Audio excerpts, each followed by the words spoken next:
கள்ளக்குறிச்சி விவகாரத்திற்கு முழு காரணமான அமைச்சர்கள் முத்துசாமி மற்றும் ஏவா வேலு ஆகிய இருவரையும் முதலமைச்சர் மு க ஸ்டாலின் பதவி விலக்க வேண்டும் என பாமக தலைவர் அன்புமணி ராமதாஸ் எச்சரித்துள்ளார்.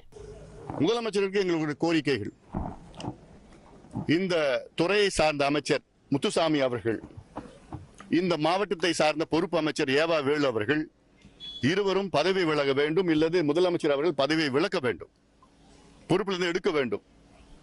ஏன்னா அவங்க தான் இதற்கு இவ்வளவு சாவுகளுக்கு காரணமா நான் பார்க்கிறேன். துறை அமைச்சர் அவர் நினைச்சிட்டு இருக்காரு மது விலக்கு துறை, கலால் துறைனா மதுவை விற்கணும்னு நினைச்சிட்டு இருக்காரு. அந்த மதுவை வித்து தான் மது நோயாளிகளாக மாறி அவர்களால் 150 200 ரூபாய் குடிக்க முடியாத 30 ரூபாய் 40 ரூபாய்க்கு இது போன்ற விஷச்சாராயம் கள்ளச்சாராயம் குடிச்சிட்டு இருக்கிற சூழல் வந்திருக்குது.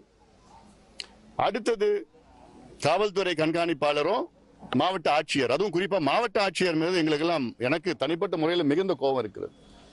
அவர் சரியான முறையில் இது சொல்லல. அவர் ஏதோ இது கள்ளச்சாராயம் இல்லைன்னு மறுத்தார். அதனால என்ன பண்ணாங்க, அந்த கள்ளச்சாராயத்தை குடிச்சவங்க அதை வீட்டுக்கு எடுத்துட்டு போய் மீண்டும் வீட்டில் குடிச்சாங்க.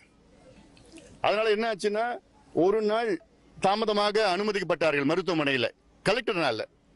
கலெக்டர் இவங்களுக்கு தவறான தகவல் சொன்ன காரணத்தால, ஏன்னா ஒரு நாள் முன்பு வந்திருந்தாங்க, 20-30 உயிரை காப்பாத்தி இருக்கலாம். அதன் பிறகு இங்க இருக்கின்ற அரசியல் புள்ளிகள், பெரும் புள்ளிகள்